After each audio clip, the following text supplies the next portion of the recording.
네, 안녕하세요. 보내주신 하버드 비즈니스 스쿨 연구 자료들 정말 흥미롭게 봤습니다. 오늘은 이 자료들을 가지고 2025년 AI가 우리 일상이나 업무에서 어떤 모습일지, 특히 그 창의성, 마케팅, 또 적응력, 생산성 같은 부분들을 좀 깊이 파고들어 보려고 합니다. 자료가 방대하긴 한데 핵심은 역시 AI의 가능성, 그리고 또 한계, 그 사이에서 그래도 인간의 역할은 뭘까 이런 거겠죠. AI 때문에 일하는 방식이 어떻게 달라지는지, 또 어떤 점들을 좀 주의 깊게 봐야 할지 한번 같이 살펴보시죠. 자, 그럼 첫 주제, 창의성부터 가볼까요? AI가 진짜 창의적일 수 있냐? 이거 다들 궁금해하시잖아요. HBS 연구진이 이걸 직접 실험했던데요. 결과 좀 재밌었어요. 그쵸? 네, 맞아요. 아주 흥미로운 결과가 나왔습니다. AI는 확실히 실현 가능한 아이디어 있잖아요. 좀 현실적인 거. 예를 들면 음식물 쓰레기를 바이오가스로 만든다던가 이런 것처럼 실용적이고 이건 돈이 되겠다 싶은 그런 아이디어를 잘 만들더라고요. 근데 반면에 인간 참가자들은 훨씬 더 뭐랄까 독창적이었어요. 기존 틀을 확 깨는 그런 아이디어들. 그 아프리카 참가자 아이디어 같은가요? 네, 정확해요. 주조먼지랑 폐플라스틱으로 벽돌을 만든다는 아이디어. 당장 실현 가능성은 좀 낮게 평가받았지만 그 혁신성 자체는 엄청 높게 봤죠. 그렇군요. 그럼 AI가 아직 인간의 그런 번뜩이는 독창성은 못 따라온다? 이렇게 봐야 할까요? 네, 현재로서는 그렇게 볼 수 있겠죠. 근데 더 주목할 점은요, 인간하고 AI가 협력했을 때 결과가 제일 좋았다는 거예요. 그러니까 인간이 방향을 잘 잡아주고 AI한테 좀 다른 거, 새로운 거 내놔봐 이렇게 요구했을 때 꾸준히 더 좋은 결과가 나왔어요. 협력했을 때 다루는 능력이 중요해질 거고요. 협업 도구로서의 AI라. 여기서 또 다른 재미있는 주제로 넘어가 볼게요. AI 추천 기능이요. 이게 항상 공정한 건 아니라는 연구가 있더라고요. 어떻게 조작될 수 있다는 거죠? 네. 라카라주 교수 연구인데요. 이게 좀 놀랍습니다. 제품 설명에요. 인간 눈에는 그냥 아무 의미 없어 보이는 특정 문자열, 이상한 기호나 단어 조합 같은 거요. 그걸 슬쩍 숨겨두는 것만으로도 그 대규모 언어 모델, LLM이라고 하죠. 이 LLM이 특정 제품을 더 좋아하게 이렇게 만들 수 있다는 걸 발견했어요. 네, 문자 하나로요? 네. 실험에서 예를 들어 저렴한 커피 머신 좀 추천해줘 이랬는데 이 코드가 숨겨진 $199짜리 꽤 비싼 제품이 자꾸 추천 목록 위에 올라오더라는 거죠. 와, $199짜리가 저렴한 걸로 둔갑한다고요? 이건 기존의 검색 엔진 최적화, SEO랑은 좀 차원이 다른 문제 같은데요? 훨씬 교묘하게 느껴지네요. 맞습니다. 연구진들도 이걸 생성형 검색 최적화, 그러니까 GSO라고 부르더라고요. 기존 SEO는 검색 결과 순위를 올리는 거잖아요.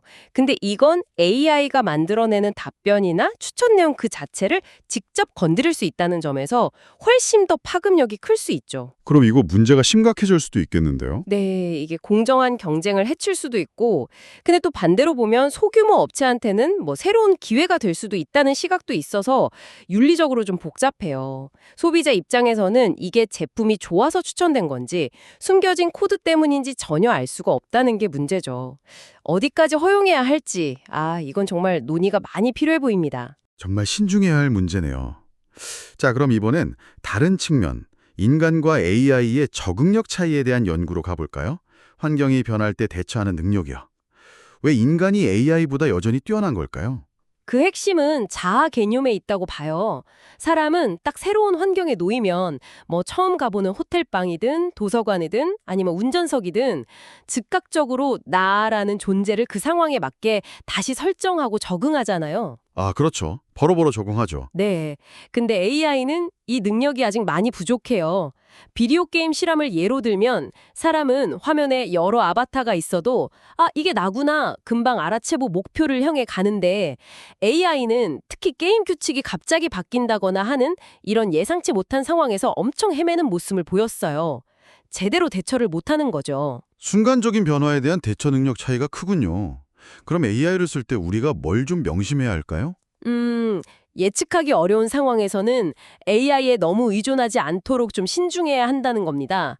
예를 들어서 자율주행차가 갑자기 예상 못한 장애물을 만났을 때라던가 아니면 되게 복합적인 문제를 가진 환자를 돌봐야 하는 의료 상황 같은 거요. AI가 특정 전문 작업은 잘하지만 이렇게 변화무쌍한 현실 세계에 유연하게 적응하는 건 아직 인간을 못 따라와요. 그 간극을 인지하는 게 중요하겠네요. 네, 맞습니다. 그걸 아는 게 AI를 효과적으로 쓰는 첫걸음이죠. 알겠습니다. 그렇지만 또 AI가 생산성 높이는 데는 정말 도움이 되잖아요.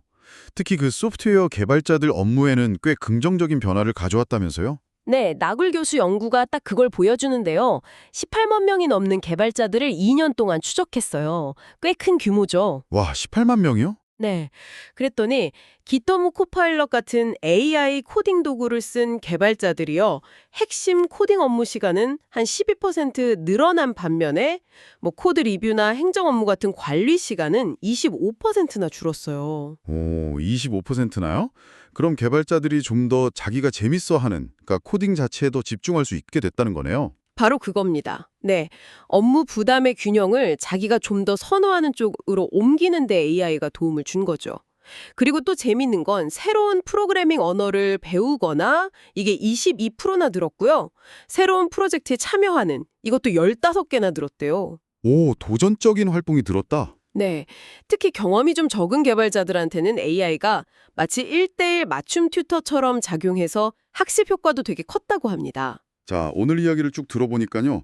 AI는 분명 효율성을 높이고 또 실용적인 해결책도 잘 내놓고 심지어는 업무 만족도까지 높여주는 정말 강력한 도구인 건 확실해요. 그렇지만 역시 인간 고유의 독창성이나 또 변화에 대한 적응력 이런 걸 완전히 대체하긴 아직 어렵고 아까 말씀하신 추천 조작 같은 문제점도 좀 경계해야 하고요. 정확하게 보셨습니다. 핵심은 AI의 강점 그리고 약점 이걸 다 균형 있게 이해하고 활용하는 데 있는 것 같아요. AI는 정말 훌륭한 협력 파트너가 될 수 있지만 여전히 인간의 비판적인 사고, 창의적인 방향 설정 그리고 유연한 대처 능력 이게 중요합니다.